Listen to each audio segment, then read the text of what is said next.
particular é utilizada pelo Corpo de Bombeiros para fazer o combate a um incêndio. Depois que a escada é utilizada, ela é devolvida ao antigo dono.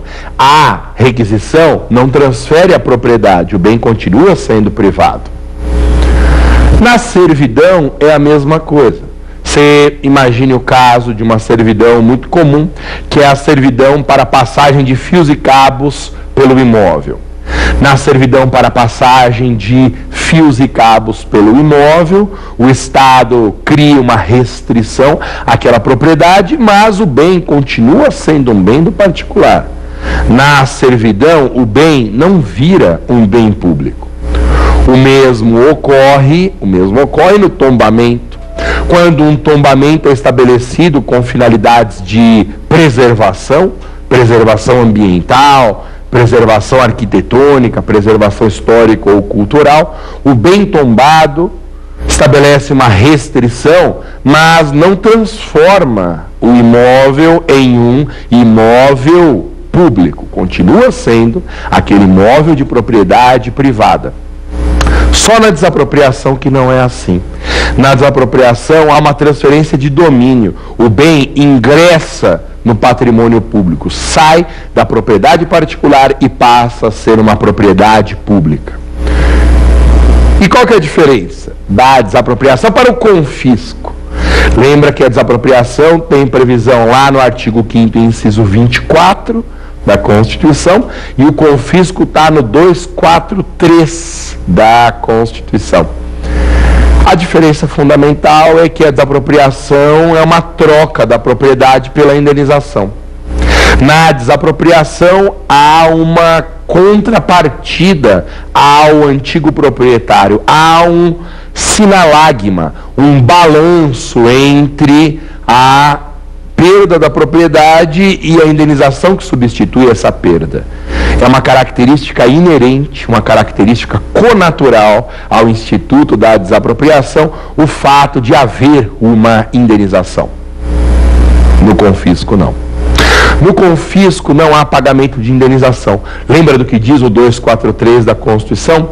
As glebas de todo o país utilizadas para o plantio ilegal de plantas psicotrópicas, de drogas, de alucinógenos, serão expropriadas e especificamente destinadas ao assentamento de colonos para o plantio de alimentos e de plantas medicamentosas, sem qualquer indenização ao proprietário e sem prejuízo das punições de outra natureza. Repare, a previsão de confisco não estabelece dever do Estado pagar a indenização.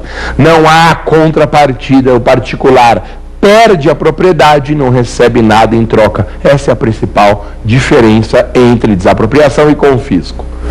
Outra diferença importante, o confisco é sempre punitivo. O confisco é sempre algo sancionatório, é uma reação do sistema a uma violação do interesse público, a uma violação da ordem jurídica por quem usa a propriedade para o plantio de drogas. Ao passo que a desapropriação nem sempre tem caráter punitivo. Como regra, a desapropriação não é uma pena, não é uma sanção. Só terá natureza sancionatória, só terá natureza punitiva naqueles casos de reforma agrária e política urbana. E ainda assim existe o pagamento de uma indenização. Há uma contrapartida, em que pese a contrapartida não ser em dinheiro, mas ser em títulos da dívida agrária ou títulos da dívida pública. Ok? Essas, portanto, as diferenças entre desapropriação e confisco. Vamos para a segunda pergunta. Na tela para o Mazinha. Professor Maza, o que significa predestinação lícita? Gente, essa pergunta é importante demais. Ela caiu na segunda fase do exame 2009.3 da OAB.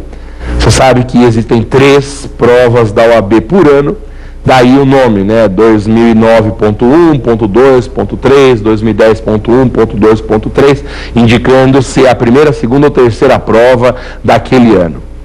Na segunda fase do exame 2009.3 veio essa pergunta: o que é predestinação lícita? O que é predestinação lícita?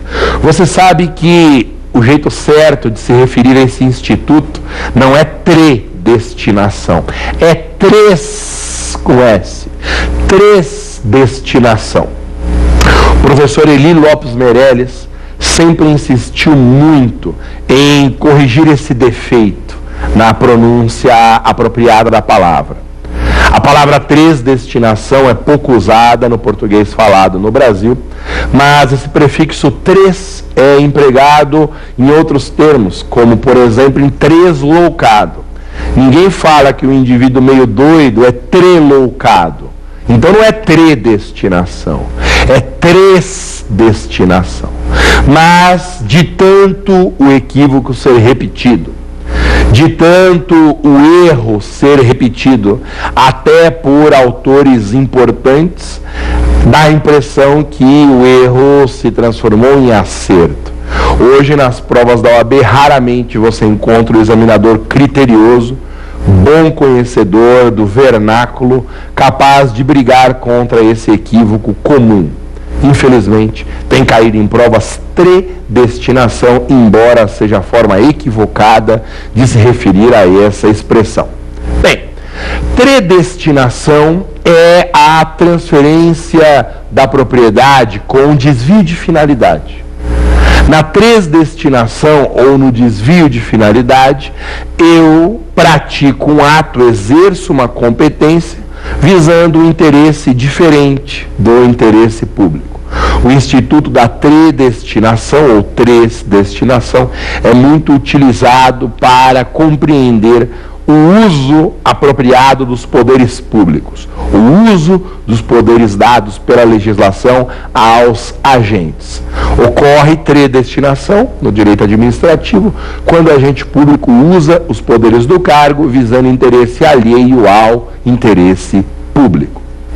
Bem, o que seria então uma tredestinação lícita? Tredestinação lícita. Olha, a doutrina chama de tredestinação lícita uma possibilidade que o Código Civil de 2002 criou. O Código Civil de 2002 passou a afastar a invocação de retrocessão quando o bem receber uma utilidade pública diferente daquela inicialmente prevista. Uma destinação de interesse público que não é exatamente aquela que estava declarada no decreto. Por exemplo, o bem era para virar uma creche, isso estava anunciado no decreto expropriatório. Passou o tempo e não virou uma creche, virou um hospital. Será que o antigo dono pode reivindicar essa propriedade, invocar o direito de retrocessão numa hipótese dessa? Não pode. Não pode porque, apesar de não receber aquela destinação prevista no decreto, o bem recebeu uma outra destinação de interesse público. É isso.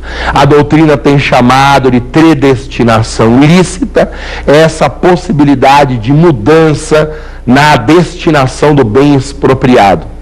Como essa possibilidade vem autorizada expressamente na legislação, a doutrina diz que é um desvio de finalidade aceito pelo direito. É um desvio de finalidade comportado pela ordem jurídica. É uma tredestinação válida, é uma tredestinação lícita. Excelente pergunta, hein? Lembra que você pode mandar a sua pergunta para provafinal@lfg.com.br. São 5, já vimos 2. Vamos para a terceira, na tela. Professor Maza, retrocessão é direito real ou pessoal? Então, meu amigo, essa é uma das questões mais controvertidas de todo o direito administrativo brasileiro. Como eu comentei no primeiro bloco do programa de hoje, há basicamente duas correntes sobre isso. Há autores sustentando que a retrocessão é um direito real e para outros seria um direito pessoal. Qual a diferença? Quem advoga a tese da retrocessão como um direito real afirma que o antigo dono pode reivindicar o bem. Ele recuperará a própria coisa em si. Como é algo relacionado com a coisa, com a res, é um direito real para esses autores.